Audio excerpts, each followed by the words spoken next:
janinnya, sudah terdengar detak jantungnya. Atau ternyata memang dia hamilnya tidak berkembang atau hamil kosong namanya.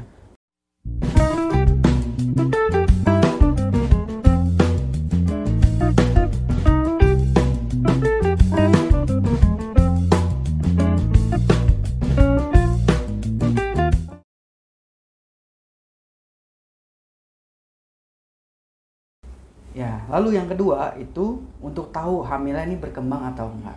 Ya, jadi hamil yang berkembang tentunya sesuai usia hamil dia harus ada tahapan-tahapannya. Apakah nanti dia sudah kantong atau sudah terbentuk janinnya, sudah terdengar detak jantungnya.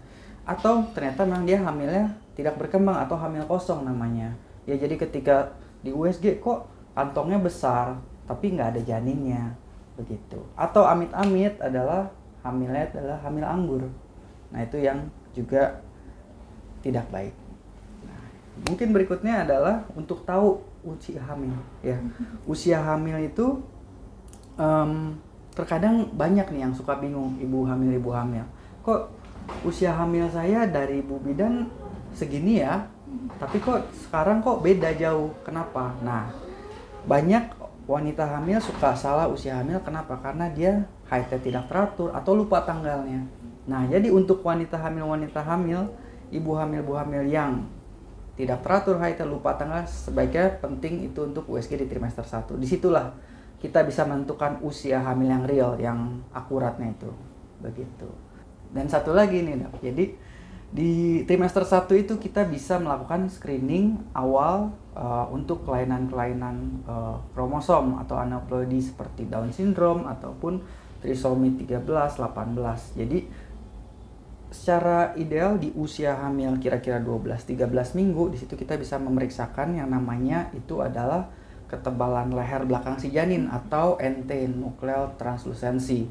Atau juga kita bisa melihat nih dari nasal bone-nya itu. Dari situ kita bisa memprediksikan, itu screening awal, oh kira-kira ada nggak nih kecurigaan ke arah kelainan kromosom tersebut seperti Down syndrome salah satunya. Baik dokter, melanjutkan pernyataan dokter yang terakhir ya dokter. Kadang kan banyak sekali ibu hamil yang bertanya, dok kalau misalnya mau tahu ada kelainan janin atau enggak, itu biasanya ketahuan di usia berapa sih dok di USG itu? Ya, jadi tadi ya sama di trimester 1 bisa kita lakukan screening awal. Nah, di trimester 2 itu juga kita dapat melakukan evaluasi organ atau anomali scan biasanya kita sebut ya.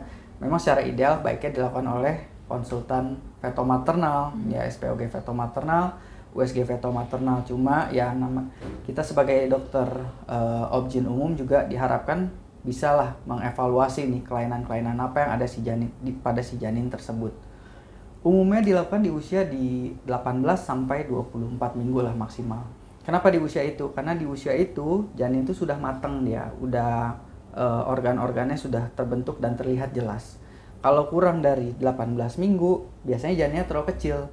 Nah, kalau terlalu kecil jadi istilahnya kita belum bisa melihat dia udah prosesnya sudah sempurna atau belum. Nah, kalau kegedean pun nggak ideal, lebih dari 6 bulan ke atas itu nggak ideal. Kenapa? Jadi bayi itu kan makin lama makin besar, ya. Ketika makin besar, udah mulai padat di dalam. Jadi kita sulit melihatnya, mengevaluasi di dalamnya itu sulit. Nah, di situ apa aja yang dievaluasi? Ya, seluruh organ tubuhnya, mulai dari kepala, wajah, mata, hidung, bibir, ya. Lalu organ dalamnya, jantung, lambung, jari-jarinya bagaimana. Biasanya sih di situ dilakukan evaluasi